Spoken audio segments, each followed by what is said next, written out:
Hi, today I'm going to show you how to float elements in HTML5. Floating is one way to get positioning on the page. By default, you have static positioning, which is simply in the order in which it's in the HTML file. So you see here I've got an H1 followed by an H2 followed by a figure with some images inside of it, then a P tag, then another H2. That would be static imaging. And it looks exactly as it lays out on the page. What I want to happen is I want this text to come up here to be the right of this particular picture, and I want that to appear all the way down. The easiest way to pull that off is to use a technique called floating. Floating will tell this image to be on the left of whatever follows. We can float two ways. I can float to the left or I can float to the right. Floating left, like I said, will take this picture and make sure that's on the left-hand side of this guy. If I say float right, it'll take this picture and put them over here on the right-hand side of this paragraph. So let's get this working. I have my images inside of figures, which is a pretty good thing to do. These are images of Heinz Field, PNC Park, all very famous sporting venues in the city of Pittsburgh. I don't own any of these pictures. I acquired them from the web.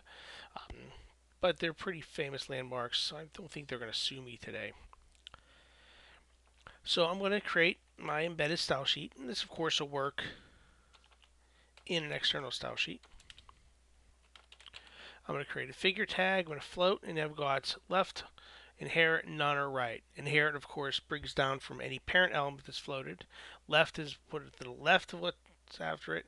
Right will be at the right of what it follows, and then none won't have anything. So I'm going to say left, and this says take this figure and make sure it's the left of whatever follows. That's exactly what this says. This would be at the left of whatever follows.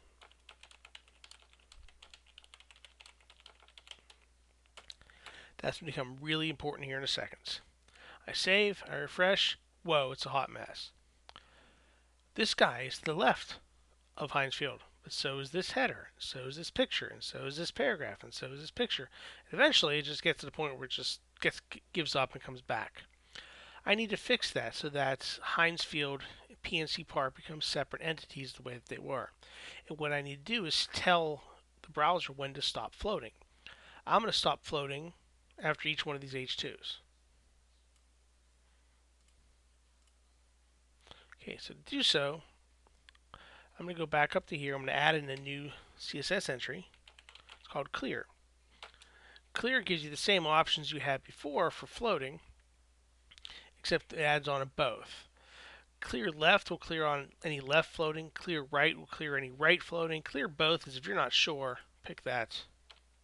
So I've cleared on my H1s, H2 I've saved, and boom, it looks nice. Okay, so you see how it's to the left of everything that follows. If you want it to be the right, you can just go back and change left to right. And boom, they're all over here on the right-hand side. It is considered bad practice to move something out of order in code. So taking this image and throwing it after that paragraph is considered bad practice, although I've seen enough web developers do it. I'm going to put it back to be left. And now I'm going to fix a minor annoyance. See all the space up here? I like the space here. I don't like the space up there. I want that picture and all these pictures to be on the same top margin as the text. This is where the CSS blocks model is useful. If you recall from the CSS blocks model, you have surrounding the image, here's the content, you have padding, an optional border, and margin. The padding is the space between the content and the border. The margin is the space between the border and the rest of the page. I'm going to change the margin on that particular image so that it doesn't have as much space. Now, I played around with this before. That's how I know it's margin. If you don't know, you just have to guess. So I'm going to set my margin to be 0. And that works. The top is correct. But now I've got too little space here. So I'm going to put the spacing back that I had. I'm going to put the space over here. I'm going to have space underneath. I'm just going to turn off the top margin. And the way I do that is I go with margin dash top. Say margin dash top 0. Save it. Refresh. I now don't have a top margin. I now have nice spacing over here, nice spacing over here, some space down below. Alright, so we did floating. We played around with the box model. Understand that you can float nearly anything, but once you turn it on, float is said to be a sticky property.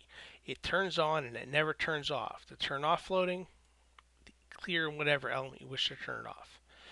Float is one way to move stuff around on the page. There are others, but float is a pretty common way to pull this off. Thanks for listening.